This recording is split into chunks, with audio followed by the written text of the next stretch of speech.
Déception dans les rangs de l'opposition syrienne dimanche après la décision de Barack Obama de demander l'autorisation au Congrès avant toute frappe contre la Syrie. Une décision qui écarte toute action militaire à court terme. Un vote du Congrès ne pourrait avoir lieu avant la semaine du 9 septembre. Les échantillons prélevés en Syrie par les enquêteurs de l'ONU sont arrivés samedi en fin d'après-midi aux Pays-Bas. Leur analyse pourrait prendre jusqu'à 3 semaines. Nelson Mandela est sorti de l'hôpital. L'ex-président sud-africain a réintégré son domicile à Johannesburg après quasiment 3 mois d'hospitalisation. Son état de santé reste critique.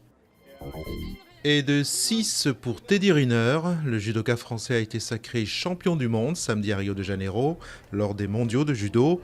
Teddy Riner devient le premier judoka, toutes catégories confondues, à détenir 6 titres mondiaux.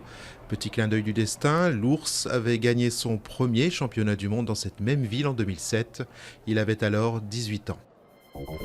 Fusillade à Marseille. 3 hommes d'une vingtaine d'années ont été blessés par balle dans le centre-ville au cours de tirs à la Kalachnikov et au pistolet 9 mm. Selon les premiers éléments de l'enquête, il s'agirait d'une altercation dans une boîte de nuit qui aurait mal tourné. N'ayez crainte, vous pénétrez tout simplement dans un vagin, une installation artistique que l'on peut voir à Johannesburg en Afrique du Sud et qui suscite la controverse dans un pays où la culture machiste est bien ancrée.